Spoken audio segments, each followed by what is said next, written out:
यह उसी तरह का हवन कुंड था जैसा हमारी शादी में जल रहा था, क्योंकि हमने इसी पवित्र अग्नि के सामने एक दूसरे के साथ जीवन भर साथ रहने की कसम खाई थी। क्या कह रही हो रिमझिम? मेरी शादी अमायरा से हुई है, तुमसे नहीं। नहीं सर, आपकी शादी मुझसे हुई है। रिमझिम, इस समीर के करीब आने का ख्वाब छोड़ दो। तुम्हें पता है, मेरी कुंडली के दोष के कारण तुम्हारी जान को खतरा हो सकता है। लेकिन समीर इस बात को मानने के लिए बिल्कुल तैयार नहीं होता कि उसकी शादी अमायरा से नहीं, बल्कि रिमझिम से हुई है। तभी रिमझिम एक एक करके ऐसे सबूत और सच्चाइयां सामने लाती है जिन्हें देखकर समीर के होश उड़ जाते हैं। धीरे धीरे उसे यकीन हो जाता है कि सच्चाई वही है जो रिमझिम कह रही थी। उसकी शादी उसी से हुई है। अब कहानी लेती है एक नया मोड़, जहां बुआसा और अमायरा की सच्चाई भी सामने आने वाली है और उनका बच पाना मुश्किल हो जाएगा। आगे क्या होगा, जानने के लिए जुड़े रहिए। समीर के हाथ कांप रहे थे। आंखों के सामने वो सबूत थे जिन्हें झुठलाना अब नामुमकिन था।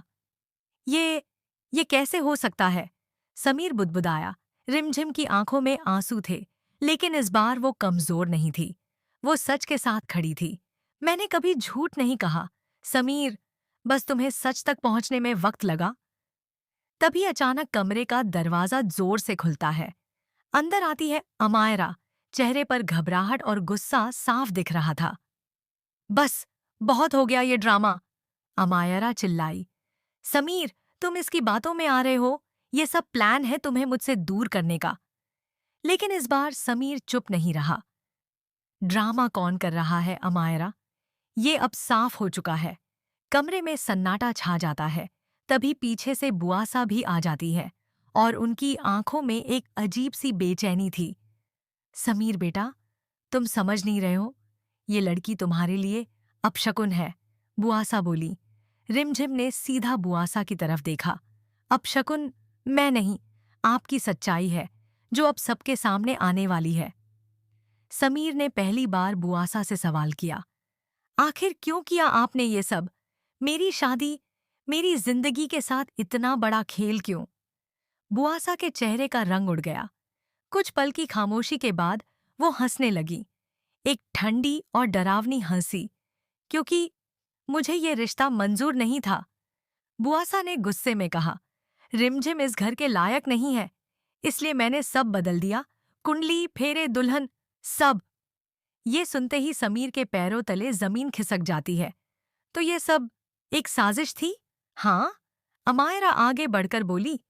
और अब भी कुछ नहीं बिगड़ा है समीर, तुम मेरे हो और हमेशा मेरे ही रहोगे। लेकिन इस बार समीर का फैसला साफ था। नहीं अमायरा, अब सच के बाद कुछ भी पहले जैसा नहीं रहेगा। रिमझिम की तरफ देखते हुए उसने कहा, अगर सच में तुम ही मेरी पत्नी हो, तो इस बार मैं तुम्हारा साथ कभी नहीं छोड़ूंगा। लेकिन तभी अचानक लाइट्स चली जाती हैं। कमरे में अंधेरा छा जाता है और उसी अंधेरे में किसी की चीख गूंजती है। आ आखिर अंधेरे में क्या हुआ? किसकी थी वो चीख? क्या कुंडली का दोष अब अपना असर दिखाने वाला है? कहानी अब और भी खतरनाक मोड़ लेने वाली है।